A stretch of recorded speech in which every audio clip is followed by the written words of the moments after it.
Laude po. Yay! Yay! At saka birthday po na si Ma'am. Ito. Ay, saka ito rin siya rin. Parang ang likod ko na. Oo. And Ma'am, bali bibigay ko na po sa kanila yung cake po. Yay! Pagdating po natin doon is madurog na. Sayang ang effort. Tope! Unboxing. Wala nga Sino natin? Tama kung ano. Out of stock. Bibig na mo naman, uy.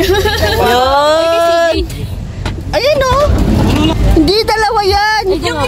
Ayan, Gem o! Oo nga, kala ko ito lang ayan o! Ayan! Hindi ka kasi nagana. Ayan. Happy birthday to you! Parang di bagong gising.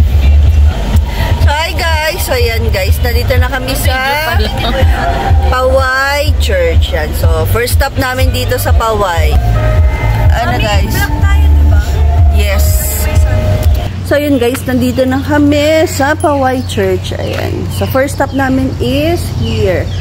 After 9 long hours of driving. Pero hindi naman ako nag-drive.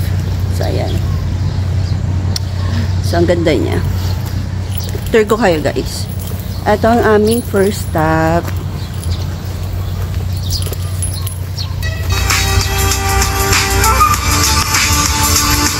Ang ganda.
So, ayan guys, magsa-sandons na kami.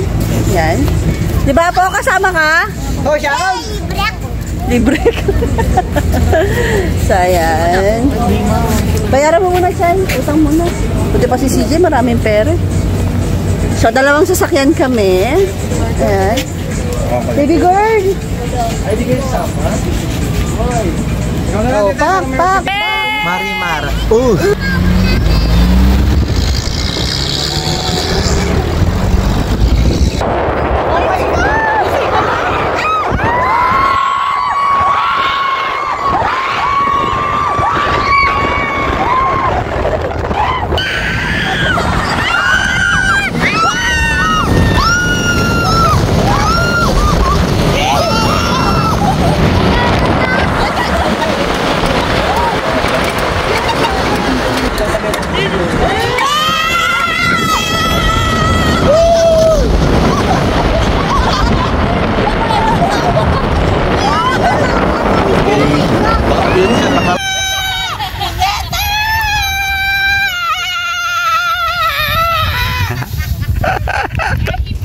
Isa pa.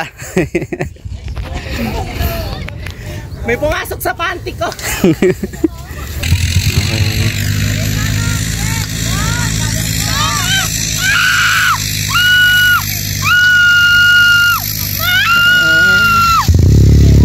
Oh, diba? Nice.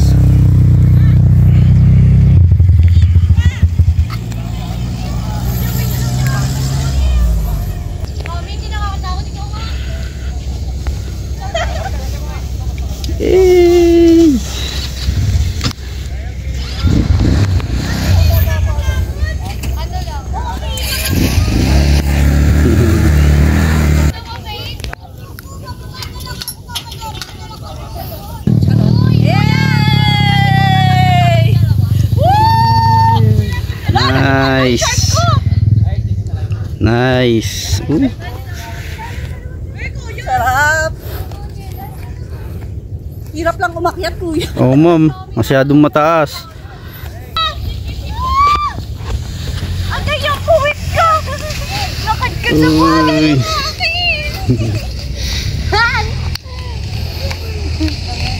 Okay.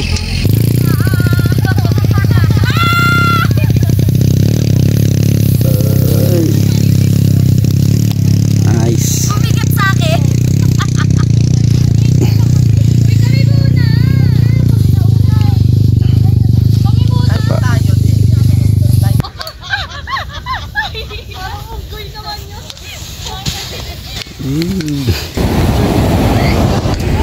So yun guys, nandito kami sa West Philippine Sea. Yan, amin yan, Charis. Alis go, alis go. So, nag-sandons nga kami yan guys. Tapos, nag-stop over naman kami dito sa West Philippine Sea. Yan, sobrang ganda guys. Ang ganda ng weather, sobrang perfect. Hindi maulan, hindi maaraw. Pinag-pray ko talaga to. Check ko pa yung weather forecast, kung uulan ba. Bago pa kami umalis, di ba, Baldol? Oo. Ay, RB pala. Sobrang lakas ng ulan. So, yun. Buti na lang talaga. May nagbabantang bagyo. Buti na lang. Thank you, Lord. Sobrang perfect this day. So, second stop na namin to, guys. Sa aming Ilocos tour. Guys, nandito na kami sa Malacanang of North. Papasok na kami. Hey! Anong palaman? Kain kaming empanada. Kung saan nga may masarap at pinupuntahan. Kaya tara sa Ilocos, mag-empanada. Ang precious ko naman dyan. Naman. So, kain lang kami guys ng empanada. Titikman namin yung locally made. So, syempre, dapat masarap talaga yan. Hindi pa namin nakikita si Josh Moike. So, hindi na nga kami pumasok sa loob ng Malacanang, guys. So, dahil nagugutom na nga kami niya, nag-picture-picture na lang kami sa labas. Tapos, kumain kami ng empanada dahil mag-lunch na. Kaya, nagmamadali na kami dyan. So, ito yung empanadang kinain namin. So, guys, nandito na kami sa Baluarte Watchtower. Ayan siya. Tapos, kailangan mo mag-tricycle paakyat kasi medyo mataas yung aakyatin mo. So, ayan siya. Tapos, eto yung view.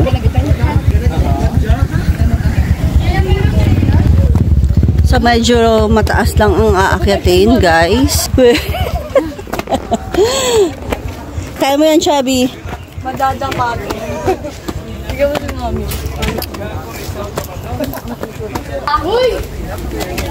So, guys, explore na namin ang Bantayan Bell Tower. So, papasok na kami, guys. Nagbayad muna kami ng entrance. Ate! How much is the entrance for? 50 pesos only. Super affordable. Hi, Peter, ang aming mabuting tour guide, coordinator. Hey. Oh, bakit nung una pa na? Spanish Colonial. Ano daw to? Ano daw to? Wishing well. Wishing well. Oh, wish you. Ay, excuse me po. Nasaan na sila, te? Dito po ako. So, ayan po yung, makikita niyo po yung construction niya, yung 18 na yun.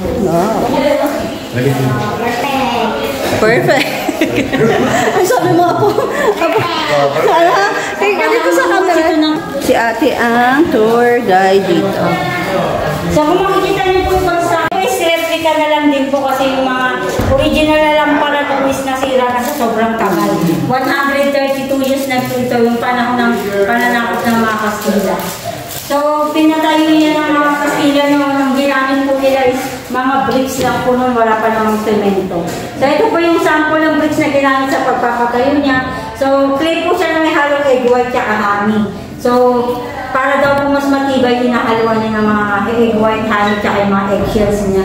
And then, niluluto pa yan sa isang isang pugon o yung mga lumang oven para mas tumigas pa siya at tumibay pa siya. So yung unang ginamit na ilaw sa pinaka-tower nung mga panahon ng Kastila, ito po yung ginamit nila. Kerosene lang po yung tawag niya, so dito dumadaan ng gas. Ito ate, original pa. Original pa po yung mga yan. Connected po siya dito, so ito po yung pinakamakina niya.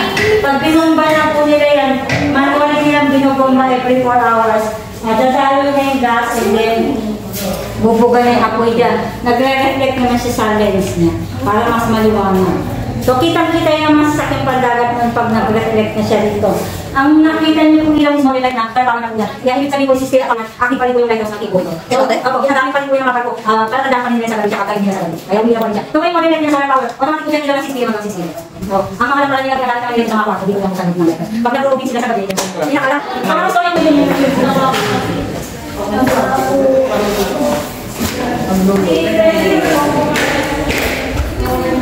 Apo! Ganyan, dito si mama, huwag ka maharot.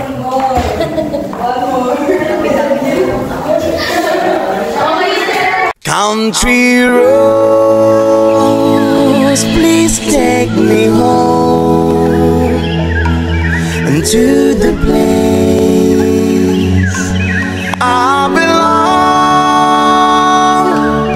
West Virginia,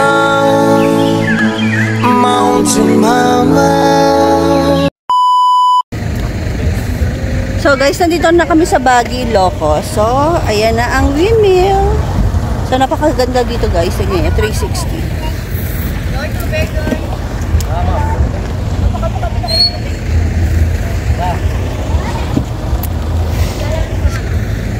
So, ayan. Ang aking mga pamangkin at pinsan. So, gala-gala na naman kami. At nakarating na naman kami dito sa Ilocos.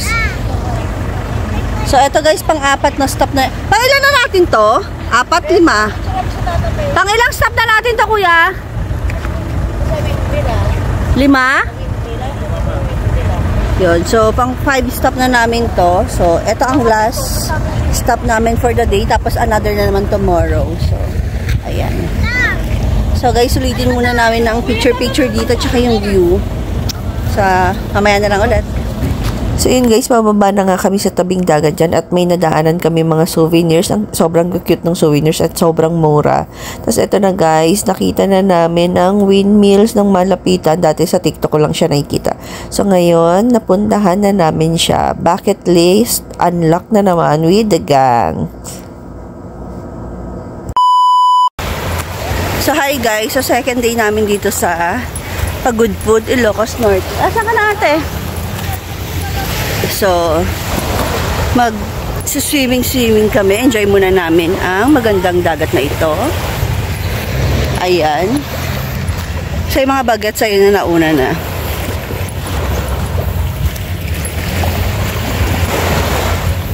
Tapos, ang ganda ng windmill. So, yan yung aming... Ay, hindi pala. Ando pala sa kabila. So, ganyan lang kalapit yung ano namin. Yung accommodation sa dagat. So, yun guys. Enjoy muna namin to and mamaya na lang ulit. Hi ate! Ate! Hi ka! Kala ko naman kasi sino ate. Kala mo mama mo. Sobrang perfect ng weather guys. Hindi mainit, hindi maulan. So, ang ganda ng view.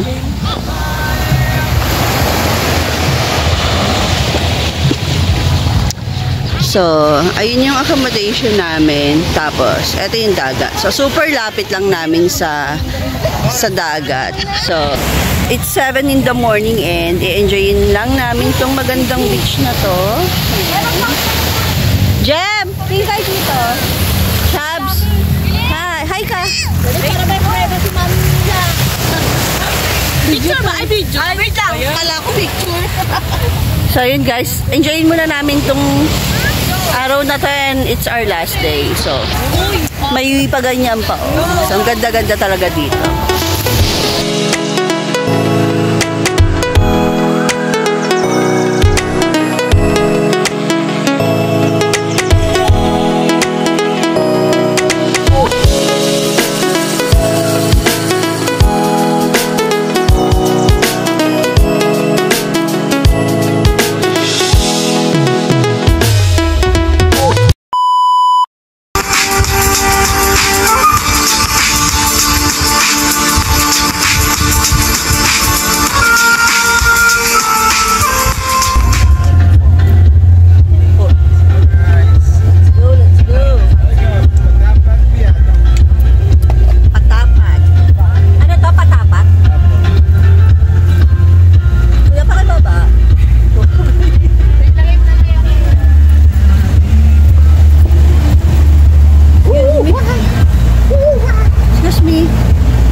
second day na namin dito sa Ilocos and nandito kami sa Patapat Bridge.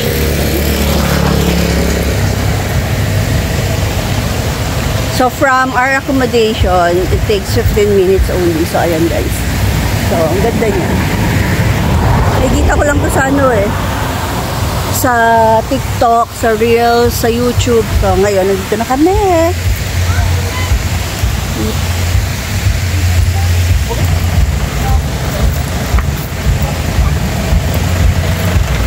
Ganda.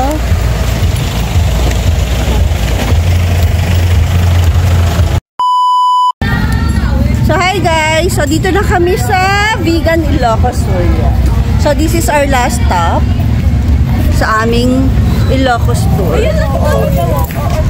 Sasakay kami ng kalesa parang ikutin ang Calle Crisologo. Ako magiging tour guide. So guys, wala pala yung mga hinete at may mga May ice coffee na. may mga seminar daw. So ang swerte namin, hindi kami makakasakay. So anyway, nandito na kami sa Calle Crisologo. Guys, dito po sa may banda kaliwa, tindahan po siya. Wala siyang kwento, tindahan lang siya. So yun guys, nandito na nga kami sa Calle Crisologo at naglalakad-lakad, nag-iikot-ikot. It's 2:30 in the afternoon, buti na lang hindi ganun kainit kasi may shade na siya ng lilim. So, ang daming nagtitinda ng souvenirs of course and marami na ring establishment. Ha? Baluarte? Okay, sige. Bumibili lang.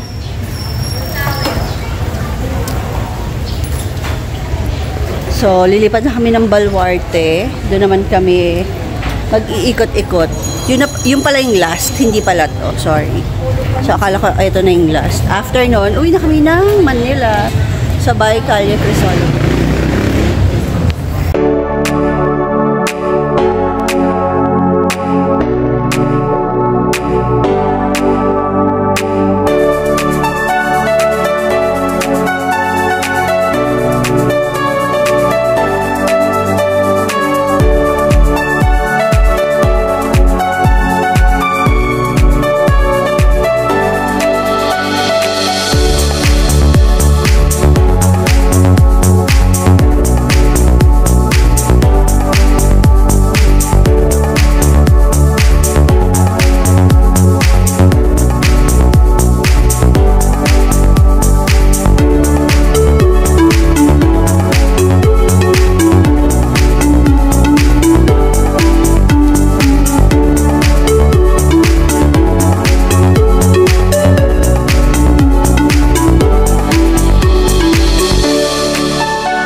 Baka naiwan si Amber ha? Asa si Amber? Hey, tingnan nyo, baka sana maiwan yun. So guys, tapos na yung trip namin. Pabalik na kami ng Manila. 2 days and 1 night namin dito sa Ilocos. So, nakakapagod pero masaya. Nakakapagod pero pagod pa rin. nakaka-busy. Nakakapagod pero nakakapagod. Pagod na pagod. Yung isang tao kasi dyan ay dalawa by flight. Hindi ko nasasabihin yung dalawang nasa dulo. Bye! So, pabalik na silang Iloilo, guys. Umatin lang sila ng graduation na